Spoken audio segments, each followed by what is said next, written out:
بيت عيني أبابا خفينا حقوس لي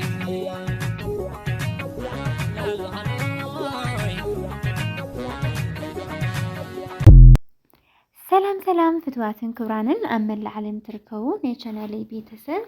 ከመይ ትኾኑ ኩሉ ሰላም እግዚአብሔር ይመስገን በወገኔ ሰላምዬ ንስኻትኩም ወን በብዘለኹምዎ ሰላምኩም በዝሕ ተረፍ ክብለለይ በዓልቲ ሙሉእ ተስፋያ እንኳዕ ድማ ናብ ቻናለይ በሰላም መጻኹም ናይ ሎማዓንቲ ቪድዮና ዝኸውን ከዓ ከምቲ ልሙድ ዋጋ ወርቂ ሎማዓንትኻ ወሲኸ ደቂ ኣንስትዮ ንዝብል ማርች 2 ወይ ከዓ የካቲት 24 ክንደይ ንህው ንዝብል ካብ 14 ካራት ጀሚርናስ ካብ 24 ካራት ወይ ከዓስ ሓደ ውቅዒት ንብሎ ማለት እዩ ክሬናስ ካብ ቪድዮ ፍጻመ ንኽትከታተሉ በአኽብሮት ይዕድም ንቻናለይ ሓድሽቲ ዝኾንኩም ሰብስክራይብ ነባራ ዝኾንኩም ከዓ ላይክ ሸር በምግባር ንኽተበረታቱዕኒ ብትሕትና የላዎ ላይክ ሸር ንትገብሩለይ ካብ ልቢ እናመስገንኩየ ሰናይ ጻንሒት ሰናይ ምክትታል 7.05% እዩ ወርቂ ንጽህና ዝሕዝ እቲ 53% ድማ ዝተፈላለዩ ዓይነት ማዕድናት ከምኒ ብረታ ብረት ሓዊሶም እዮም ዝሰርሕዎ ብጣዕሚ ጠንካራ ወርቂ እዩ ማለት እዩ ቀጢልና ንሪኦ በዓል 15 ካረንቲ ክኸውን በዓል 15 ካረንት ብናይ ኢትዮጵያ ብሔራዊ ባንኪ ዝወፀ ዋጋ ንሓንቲ ግራም ወርቂ ብናይ አሜሪካ ዶላር ብ103.7 ሳንቲም ዶላር ክሽየጥ ከሎ ብናይ ኢትዮጵያ ገንዘብ ከዓኒ ብ16,100 እዩ ክሽየጥ ውዒሉ ዘሎ እዚ ናይቲ ወርቂ ጥረ ገንዘብ ብቻ እዩ ማለት እዩ ቀጢልና እንሪኦ ያው በዓል 15 ካረንት እንታይ ዝኣክል ናይ ወርቂ ንጽህና ኣለዎ ደረጃ ብኸመይ ተልኩም 66.15% ወርቂ ንጽህና ዝሓዘ እዩ ማለት እዩ ቀጢልና ንሪኦ በዓል 16 ካረንቲ ክኸውን በዓል 16 ካረንት ብናይ ኢትዮጵያ ብሔራዊ ባንኪ ዝወፀ ዋጋ ንሓንቲ ግራም ወርቂ ብናይ ኢትዮጵያ ገንዘብ ክልካዕ ከሎ ብ17,400 እዮም ክሸጥዎ ውዒሎም ዘሎ ብናይ አሜሪካ ዶላር ከዓኒ ብ110.7 ሳንቲም ዶላር እዩ ክሽየጥ ውዒሉ ዘሎ ማለት እዩ ክብራት ኣሕዋተይ ቀጢልና ንሪኦ በዓል 17 ካረንቲ ክኸውን በዓል 17 ካረንት ብናይ ኢትዮጵያ ብሔራዊ ባንኪ ዝወፀ ዋጋ ንሓንቲ ግራም ወርቂ ብናይ አሜሪካ ዶላር ብ117.60 ሳንቲም ዶላር ክሽየጥ ከሎ ብናይ ኢትዮጵያ ገንዘብ ከዓኒ ብ18,350 እዩ ክሽየጥ ውዒሉ ዘሎ ማለት እዩ ክብራት ኣሕዋተይ ብምቕጻል ንሪኦ በዓል 18 ካረንቲ ክኸውን በዓል 18 ካረንት ብጣዕሚ ጠንካራ ጽሩይ ወርቂ ዝበሃል እዩ ማለት እዩ ናይቲ ወርቂ ንጽህንኡ ድማ 75% እዩ እቲ 25% ድማ ዝተፈላለዩ ዓይነት ማዕድናት ከም ዚንክ ብረታ ብረት ዝበለ ሓዊሶም ዝሰርሕዎ ዓይነት ወርቂ እዩ ካብ 180% ድማ ንሕና ኢትዮጵያውያን እንመርጾ ዓይነት ወርቂ እዩ 18 ካረንት ማለት እዩ 18 ካረንት ብናይ ኢትዮጵያ ብሔራዊ ባንኪ ንሓንቲ ግራም ወርቂ ብናይ ኢትዮጵያ ገንዘብ ማለት እዩ ብ19,400 ክሽየጥ ከሎ ብናይ አሜሪካ ዶላር ከዓኒ ብ124.5 ሳንቲም ዶላር እዩ ክሽየጥ ውዒሉ ዘሎ ማለት እዩ ቀጢልና ንሪኦ በዓል 19 ካረንቲ ክኸውን በዓል 19 ካረንት ብናይ ኢትዮጵያ ብሔራዊ ባንኪ ንሓንቲ ግራም ወርቂ ዝወፀ ዋጋ ተመን ማለት እዩ ብ20,500 ክሽየጥ ከሎ ብናይ አሜሪካ ዶላር ከዓኒ ብ131.45 ሳንቲም ዶላር እዩ ክሽየጥ ውዒሉ ዘሎ ሎማዓንቲ የካቲት 24 ቀጢልና ንሪኦ በዓል 19 ካረንቲ ክኸውን በዓል 19 ብናይ ኢትዮጵያ ብሔራዊ ባንኪ ንሓንቲ ግራም ወርቂ ዝወፀ ማለት እዩ ብ20,500 ክግዛእ ከሎ ብናይ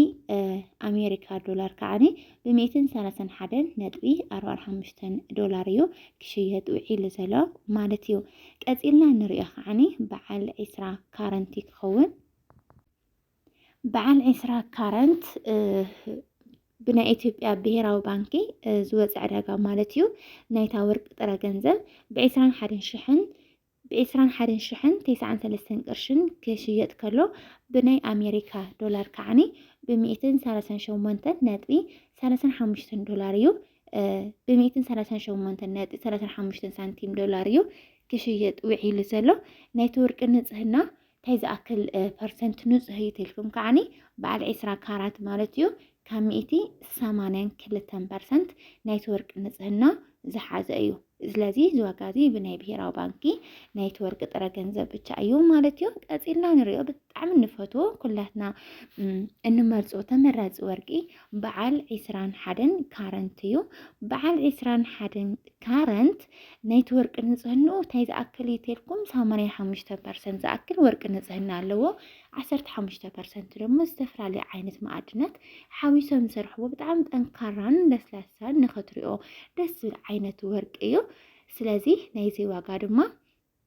بناي إثيوبيا بهيراو بانكي زوج أواجا عند حرة أخوينو بعد 21 كارنت مالتيو ب22 شحن شد شميت نيو كشيات بعيل زلو بناي أمريكا دولار كعني ب140.3 سنتيم دولاريو كشيات وعيل زلو مالتيو دك عبيت وي معري زيا نيتا ورق ترى جنزب نحنت جرام ورق بتاعيا كتيرنا نريد ما بعد 22 كارنت كاراتيو 22 كارات بناي أمريكا دولار ب153.10 سنتيم دولار كشيت كله بناي إثيوبيا جنزب كعني ب23,700 كشيت وعيل زلا أتينا نريو بعد 23 كارنت من مكان نستفرالي عينة جيت أجيت ويكعن نستفرالي عينة جيس ولا عين تكملوا كندما كم نجنزم عمد كوني خلي إنفستمات كوني خلينا نتكملوا نيسي وقادما بنا إثيوبيا بهيراو بانكي زوج أواجا مالتيو بنا أمريكا دولار ب159.5 سنتيم دولار كشيت كله بناي كبرات حواتي بعد 19 كارنت ساخينو نجيزي نسافر عين جيز زي نشرحت لكمني بتعمل نزه ورقي نسلاسا سلازوخانا ممزحة أسف جنزو بدولار ويكعاني بنا إثيوبيا جنزو كأمت أتهزيدليو بتعمل كسب كراكترالي بورق غيرو كأمت سلازخ بتعمل وهذا سلازوخانا إمر بعد 21 كارنت تحتي ممزحة أسف تقام نص لما أخذ سلازوخانا ያው ዝረኸበ ገንዘብ ደግሞ 24 ካረንት እውን ክጥቀም ይኽእል እዩ ኣብ መጨረሻ ንሪኦ በዓል ሓደ ውቅዒት ወይ ከዓ በዓል 24 ካራት ይክኸውን ናይዚ ዋጋ ድማ ብሎማዓንቲ ዕለት ማለት እዩ የካቲት 24 ንሓንቲ ግራም ወርቂ ብናይ ኣሜሪካ ዶላር ብ166.68 ዶላር ክሽየጥ ከሎ ብናይ ኢትዮጵያ ገንዘብ ከዓኒ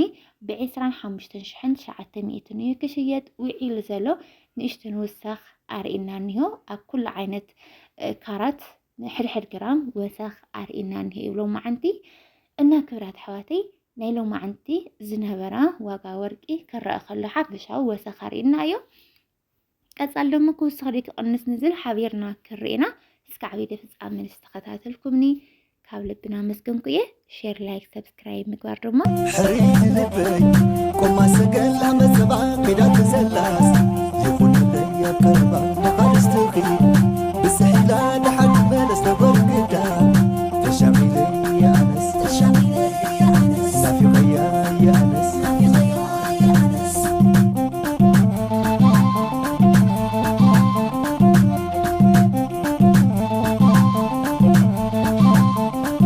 حلم بسبالات نابتو الشاطئ